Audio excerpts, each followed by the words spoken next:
Headlines आप जान चुके हैं। न्यूज स्टूडियो में आपको खुशामदीद कहेंगे। आगे बढ़े आपको बताएं कि जंग में सिटी 41 पर खबर नशर होते ही इंतजामिया ने नोटिस ले लिया।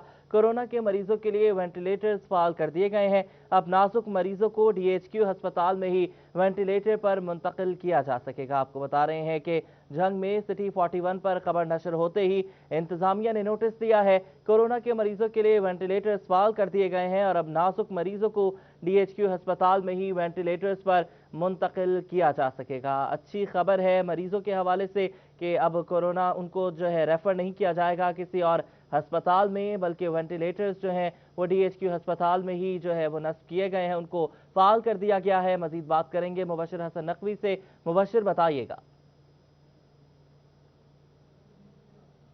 बिल्कुल कोरोना का मर्ज तेजी से फैल रहा है और इससे मुतासर अफराद की तादाद में मुसलसल इजाफा भी जारी है, जिस पर डिप्टी कमिश्नर जंग ताहिर वट्टू ने खुसूसी हदायत जारी की और डीएचक्यू अस्पताल में जो कोरोना के मरीजों के लिए आइसोलेशन वार्ड बनाया वहाँ पर फौरी तौर पर वेंटिलेटर्स जो हैं वो फॉल कर दिए गए। इस हवाले से MSDHQ अस्पताल डॉक्टर इत्सा शाह ने दौरा भी किया और तमाम तर जो वेंटिलेटर्स चल रहे हैं उनका जायजा भी लिया। इसी हवाले से उनसे बात भी करते हैं और जानते हैं। सर, आप बताइएगा कि कोरोना के जो मरीज हैं उनके हवाले से आइसोलेशन वार्ड तो पहले ही कायम था, वेंटिलेटर्स फॉल कर दिए गए हैं और क्या हदायत जारी की गई हैं? जी बिस्मिल्लाहिर्रहमानिर्रहीम। आइसोलेशन और HD यूनिट हमारा ऑलरेडी कायम था। पहले हम लोग ऑक्सीजन ट्रीटमेंट या ऑक्सीजन थेरेपी कर रहे थे और जो हमारे वेंटिलेटर्स हैं ये नॉन कोविड लोगों के लिए तो फंक्शनल थे, लेकिन कोविड के लिए स्पेशली हम लोगों ने 2 वेंटिलेटर सेपरेट किए हैं और उनको कोविड पर्सनस के लिए किया है ताकि उन लोगों को फर्दर अपने ज़िला में फैसिलिटेट किया जा सके। उसके बावजूद चूँकि हम लोग हाईली इक्विप्ड नहीं हैं, खुदा न खास्ता को बहुत सीरियस पेशेंट होता है तो वो हम टीचिंग हॉस्पिटल में ज़रूर रेफ़र कर सकते हैं। अदरवाइज़ जितने भी माइनर या हमारे लेवल पे ट्रीट होने वाले केसेस हैं अब वो इंशाल्लाह यहीं पे ट्रीट होंगे। सर, ये बताइएगा कि कोविड जो है बड़ी तेज़ी से फैल रहा है, क्या शहरियों से दरख्वास्त करना चाहेंगे? मेरी अपील है शहरियों से कि खुदारा SOPs जो हैं उनको फॉलो। बहुत शुक्रिया मुबशिर हसन नकवी, आप हमें अपडेट कर रहे थे। टोबा टेक्सिंग में कोरोना SOPs पर अमल दरामद न करने पर RT सेक्रेटरी मुतहरिक हो गई है। कमालिया रोड पर बसों में SOPs पर अमल न करने वाली गाड़ियों को जुर्माने किए गए हैं। आपको बता रहे हैं कि टोबा टेक्सिंग में कोरोना SOPs की खिलाफ वर्जी पर जो है वो जुर्माने किए गए हैं। अमल दरामद नहीं किया जा रहा था SOPs पर, जिस पर RT सेक्रेटरी मुतहरिक हैं और कमालिया रोड पर बसों में SOPs पर अमल न करने वाली गाड़ियों को जुर्माने कर दिए हैं। शाहिद महमूद से बात करेंगे। आपको बता रहे हैं कि टोबा टेक्सिंग में कोरोना SOPs पर अमल दरामद न करने पर RTA सेक्रेटरी मुतहरिक हैं। कमालिया रोड पर बसों पर SOPs न करने पर जुर्माने किए गए हैं।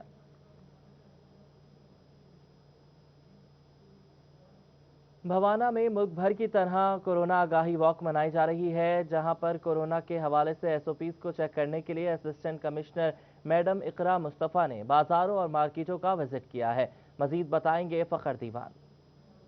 बिल्कुल, हुकूमत पाकिस्तान की हिदायत पर मुल्क भर की तरह भवाना में भी कोरोना आगाही वीक मनाया जा रहा है और हुकूमती अहकामात और SOPs पर अमल दरामद कराने के लिए तहसील इंतजामिया मुतहरिक दिखाई देती है। असिस्टेंट कमिश्नर भवाना मैडम इकरा मुस्तफ़ा ने भवाना शहर का विजिट किया है और यहाँ पर SOPs और जो हुकूमती हिदायत है उनके मुताबिक चेक किया है लोगों को और जो फेस मास्क हैं वो भी तकसीम किए। मेरे साथ मौजूद है असिस्टेंट कमिश्नर मैडम इकरा मुस्तफ़ा, इस हवाले से इनसे बात करते हैं।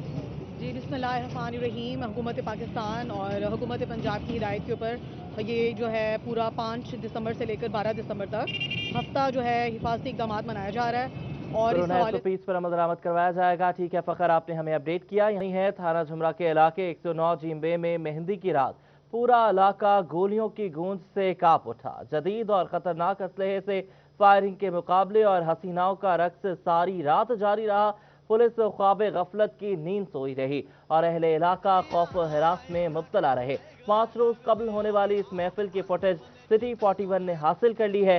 पैसे और ताकत के नशे में डूबे अफराद ने किस तरह से सारी रात कानून की बंदूक की नोक पर रखा, जानते हैं। आपको बताएं कि ये थाना झुमरा का इलाका है 109 जीम्बे, जहां पर मेहंदी की रात पूरा इलाका गोलियों की गूंज से कांपता रहा। की गूंज आपने सुनी है। मजीद बात करने के लिए फरजाना सदीक हमारे साथ मौजूद है। फरजाना, बताइएगा कि 5 रोज गुजर गए हैं, पुलिस कोई कार्रवाई क्यों नहीं कर सकी? बिल्कुल, थाना झुमरा के इलाका में पुलिस ने 72 अफराद के सामने घुटने टेक दिए। चक नंबर 109 जीम बे में 5 रोज कबल मेहंदी की तकरीब हुई, जिसमें जदीद असलहे के साथ फायरिंग भी की जाती रही और हसीनाओं का रक्स भी जारी रहा। सारी रात फायरिंग के ये मुकाबले चलते रहे। अहले इलाका शदीद जहनी कोफत के साथ खौफ और हरास में मुब्तला रहे, लेकिन पुलिस ख्वाबे गफलत की नींद सोई रही। जदीद और खतरनाक असला किस तरह से थाने और चौकियों के नाके को क्रॉस करते हुए मेहंदी की तकरीब में पहुंचा, इसने भी पुलिस की कारकर्दगी पर सवालिया निशान उठा दिया।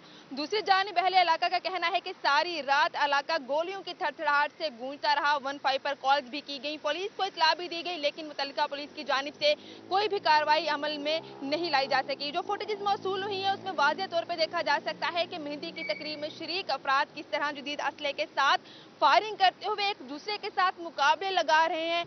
जदीद असलहे के साथ फायरिंग का सिलसिला जारी है। वहां पर दीगर अफराद भी मौजूद हैं और सबके सब इस फायरिंग को एंजॉय कर रहे हैं, जबकि दूसरी जानिब हसीनाओं का रक्स भी खूब जारी है। सारी रात महफिल का ये सिलसिला चलता रहा, लेकिन पुलिस ख्वाबे गफलत की नींद सोई रही और उसने कोई भी कार्रवाई नहीं की। अभी तक भी पुलिस की जानिब से एक भी मुल्जिम को हिरासत में नहीं लिया जा सका है। तहम अहले इलाका का कहना है कि ये तकरीब एक 72 अफराद के डेरे पर हुई, तहम इसी वजह से पुलिस कार्रवाई से गुरेजा है। तहम इस तमाम तर फुटेजेस ने पुलिस की कारकर्दगी पर भी सवाल उठा दिए हैं कि पुलिस की जानिब से क्यों कोई भी कार्रवाई अमल में नहीं लाई जा सकी। हालांकि मेहंदी की तकरीबात में हवाई फायरिंग पर सख्ती से पाबंदी है। आईजी पंजाब की जानिब से भी इस पर जीरो टॉलरेंस के अहकामात जारी हैं, क्योंकि हवाई फायरिंग से न सिर्फ मुतअद्दिद शहरियों के जख्मी होने के वाकयात रोनमा हो चुके हैं, बल्कि बहुत से शहरी अपनी जान से भी गए हैं। लेकिन इसके बावजूद इस तरह दिलेरी के साथ हवाई फायरिंग मेहंदी की तकरीब में करना, इसने भी पुलिस की कारकर्दगी पर बहुत शुक्रिया फरजाना, आपने हमें अपडेट किया। साथ में डिप्टी कमिश्नर मोहम्मद अली ने सिटी 41 ऑफिस का दौरा किया। कहते हैं कि शहर की तामीर और तरक्की के लिए कोशिश हैं। मजीद बात करेंगे रमजान मिर्जा से। रमजान, बताइएगा। जी बिल्कुल, डिप्टी कमिश्नर फैसलाबाद मोहम्मद अली ने सिटी 41 हेड ऑफिस का दौरा किया है। यहाँ पर मुख्तलिफ शोबों का जायजा भी लिया है। हमारे साथ मौजूद है, उनसे बात भी करते हैं। सर, ये बताइएगा सिटी 41 को किस नज़र से देखते हैं फैसलाबाद की तामीर और तरक्की में, और खसूसन आपके लिए ये किस तरह रोल प्ले कर रहा है? जी देखिए, मैं समझता हूँ सिटी 41 फैसलाबाद की एक आवाज़ है, और हर आप घर में अगर जाते हैं, दफ्तर में जाते हैं, वहाँ पर ये देखा जाता है, सुना जाता है। और इससे एक तो लोगों को शहर में जो कुछ हो रहा होता है हालात, उनसे ज़ाहिर आगाही रहती है। दूसरे नंबर पे मैं इंतज़ामी नुक्ता नज़र से समझता हूँ कि आप हमारी बहुत सारी ऐसी चीज़ें जो शहर की ज़रूरत होती हैं और जो ओवरलुक हो जाती हैं, उनको पॉइंट आउट करते हैं, जिससे हम शहर की बेहतरी के लिए काम कर सकते हैं। और दूसरे नंबर पे जहाँ पर कोई अच्छी चीज़ हमारे किसी महकमे की तरफ से की जा रही होती है, उसको आप हाईलाइट करते हैं, जिससे मैं समझता हूँ कि मुतल्लिका जो भी साहब काम कर रहे होते हैं, उनको एक तरह की अप्रिसिएशन भी। सिटी 41 मसाइल को हाईलाइट करता है। बहुत शुक्रिया रमजान, आपने हमें अपडेट किया। चिन्योट में सिटी 41 की निशानदही पर जिला इंतजामिया का कब्जा माफिया के खिलाफ एक्शन। मजीद बात करेंगे बाबर मुनीर से। बाबर, बताइएगा कि किस जगह पर जो है ये एक्शन लिया गया है? जी, जिला इंतजामिया का कब्जा माफिया के खिलाफ ऑपरेशन जो है वो जारी है, जिसमें सिटी 41 की निशानदेही पर इससे कबल भी जो है वो कार्रवाई की गई थी चेक नंबर 136 में, जहां पर कार्रवाई करते हुए 582 कनाल के करीब जो रकबा था वो वागुजार करवाया गया था। एक दफ़ा फिर जो है वो कार्रवाई सामने आई है। 530 कनाल से ज़ायद रकबा चेक नंबर 144 और 145 में ये कार्रवाई की गई है महकमा माल की जानिब से, और रकबा जो है वो वागुजार करवाया गया। तकरीबन करोड़ों रुपये मालियत का ये रकबा था जो अरसा दराज से कब्जा माफिया पर उस पर जो है वो बुराजमान था, और मुख्तलिफ किस्म की जो फसलें हैं जो है वो काश्त की जा रही थी। एक दफ़ा फिर जो है वो सिटी 41 की निशानदेही पर जिले इंतजामिया ने महकमा माल के हमरा जो है वो चेक नंबर 144 और 45 में जो है वो कार्रवाई की है, जिसमें 530 से ज्यादा जो कनाल रकबा है उसे जब वागुजार करवा लिया गया है। चेक 44 और 45 में कार्रवाई की गई है। ठीक है बाबर, आपने हमें अपडेट किया है। और झंग में महकमा रेलवे के जमीन पर लगाए जाने वाले दरख्तों की चोरी का सिलसिला जारी है। रेलवे रोड झंग पर 5 किलोमीटर पर माहौल को बेहतर बनाने के लिए दरख्त लगाए गए थे। मजीद बता रहे हैं वसीम अहमद। जी, झंग में इन्वायरमेंट की बेहतरी के लिए महकमा रेलवे की ज़मीन पर दरख्त लगाए गए थे। तकरीबन 5 किलोमीटर के ये एक बनाया गया था ग्रीन बेल्ट, जहां पर ये दरख्त तमाम लगाए गए थे। लेकिन यहां पर अब दरख्तों की चोरी का सिलसिला शुरू हो चुका है। आप मेरे अकब में देख सकते हैं कि रेलवे की ज़मीन पर लगाए जाने वाले जो दरख्त थे वो काटे जा रहे हैं यहाँ पर, लेकिन अभी तक हुकाम की जानिब से किसी भी किस्म का ऑपरेशन नहीं किया गया, ना ही जो दरख्त चोर हैं उनको पकड़ने की कोशिश की गई है। ये हर जगह पर 200-250 मीटर के फासले पर तकरीबन ये दरमियान में जाकर ये दरख्त काटे जा रहे हैं पूरे इस ग्रीन बेल्ट के अंदर, और मुख्तलिफ जगहों पर कहीं से 50-60 दरख्त काट कर उसके बाद तकरीबन कुछ फासले से फिर दोबारा उन दरख्तों की कटाई का जो सिलसिला है वो शुरू हो चुका है। लेकिन बहुत शुक्रिया वसीम, आपने हमें अपडेट किया। फैसलाबाद में सफाई के मसले पर दो महकमे आमने सामने आ गए। सिटीजन पोर्टल पर शिकायत मौसूल हुई, मगर FWMC और तहसील कौंसल सदर दोनों महकमों की जानिब से मसले का हल निकालने की बजाय मामला एक दूसरे पर डालने की कोशिश में है। बात करेंगे अब्दुर्रहमान से। अब्दुर्रहमान, बताइएगा क्या मामला है ये?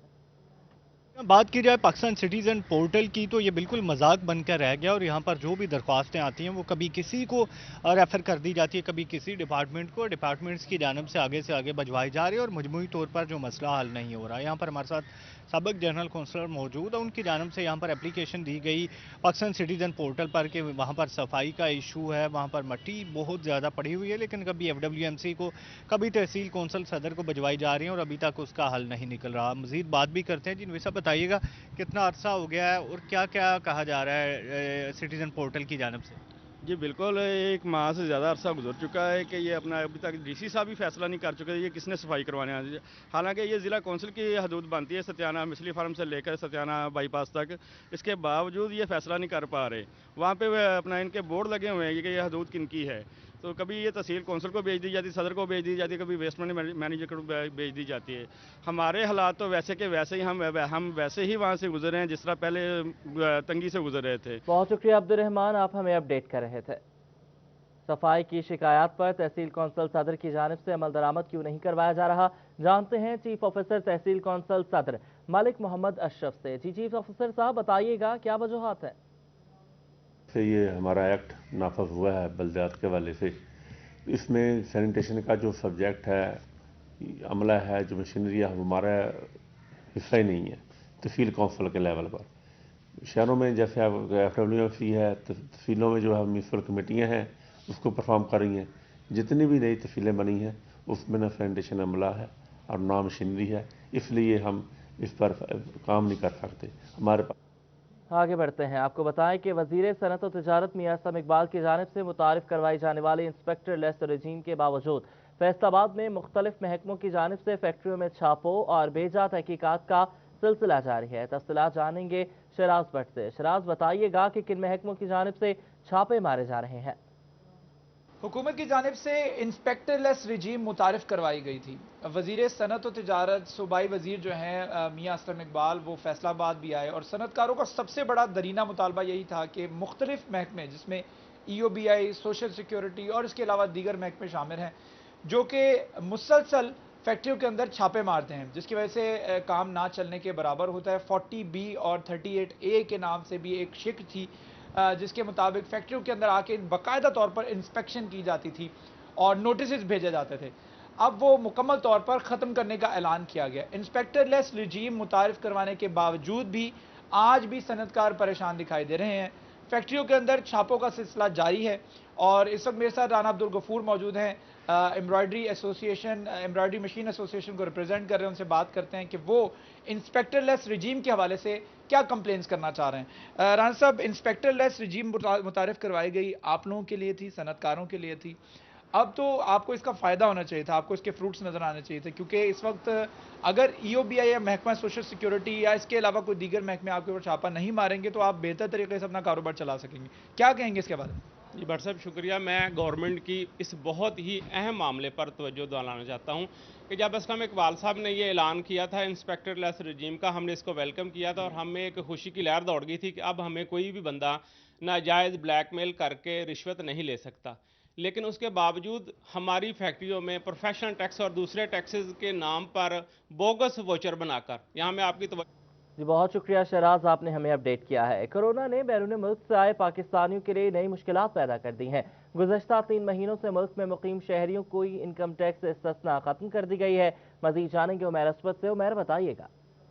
जी, पाकिस्तान में क़याम पज़ीर ओवरसीज़ पाकिस्तानियों के लिए बड़ी खबर है कि कोरोना वायरस ने उनके लिए नई मुश्किलात खड़ी कर दी हैं। ऐसे शहरी जो कि कारोबार के लिए बैरून मुमालिक में मुकीम थे, मगर कोरोना वायरस के बाइस पाकिस्तान में आए और फिर फ़्लाइटें बंद होने की वजह जा सके और गुज़िश्ता 3 महीनों या उससे ज़ायद अरसे से पाकिस्तान में क़याम पज़ीर हैं, तो उनके लिए जो टैक्स की इस्तिस्ना है वो ख़त्म कर दी गई है और अब वो अपनी खा वो मुकामी आमदन या आलमी ज़राए से जो आमदन कमाते हैं, उनके दुनिया के दीगर ममालिक में जो कारोबार हैं, उन पर भी वो इनकम टैक्स देंगे।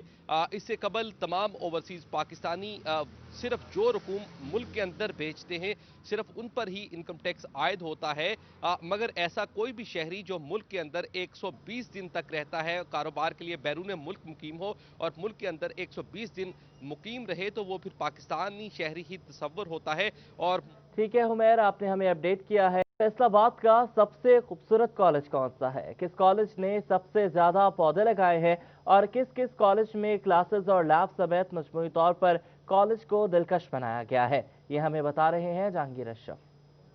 जी, पंजाब हुकूमत की तरफ से कॉलेजेस को खूबसूरत बनाने के हवाले से ब्यूटिफिकेशन के नाम से कंपटीशन करवाया गया, जिसमें तमाम कॉलेजेस को ये टास्क दिया गया कि वो अपने कॉलेजेस को ना सिर्फ सरसब्ज़ व शादाब बनाएं, बल्कि उनको खूबसूरत बनाएं, दीदाजेब बनाएं, अपने क्लासरूम को, अपनी लैब्स को ज़्यादा अट्रैक्टिव बनाएं बच्चों के लिए, ताकि यहाँ पर आने वाले जो बच्चे हैं वो ज़्यादा दिलचस्पी इन्हें अपने तालीमी इदारों में और वो भरपूर यहाँ से बेहतरीन इन्वायरमेंट में तालीम हासिल करें। इस हवाले से फैसलाबाद के 3 गर्ल्स कॉलेजेस को बेहतरीन करार दिया गया है, जिसमें government girls college Ayub research शामिल है, जहां हम इस वक्त मौजूद हैं। इसके अलावा गुलाम मोहम्मदाबाद के गवर्नमेंट गर्ल्स कॉलेज को भी खूबसूरत करार दिया गया है, जबकि चेक नंबर 215 के गवर्नमेंट गर्ल्स कॉलेज को भी इसी कैटेगरी में रखा गया है। इस हवाले से चूंकि म्यार था कि तमाम क्लासेस को, तमाम लैब्स को खूबसूरत बनाया जाए, तो हम इस वक्त मौजूद हैं government girls college Ayub research में, जहां पर पहली पोजीशन दी गई है इस कॉलेज को खूबसूरत अंदाज में सजाने के हवाले से। यहाँ पर ग्रीनरी के हवाले से बहुत शानदार काम किया गया,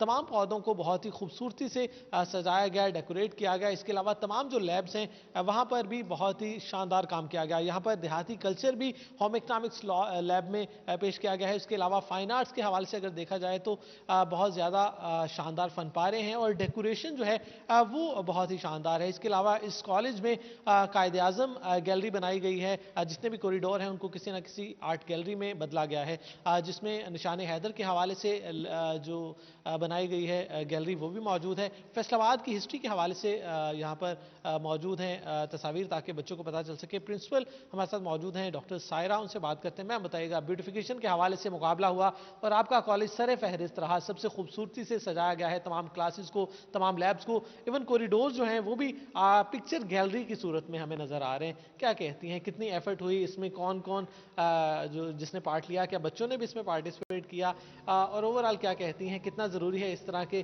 ताकि हमारे इदारों को ज़्यादा खूबसूरत बनाया जाए? बिस्मिल्लाहिर्रहमानिर्रहीम। जी बिल्कुल, ब्यूटिफिकेशन के जो मुकाबला जात थे लास्ट ईयर भी डिस्ट्रिक्ट गवर्नमेंट ऑफ फैसलाबाद की तरफ से हमारे कॉलेज को पहला। बहुत शुक्रिया जहांगीर, आपने हमें दिया। फिल वक्त इतना ही।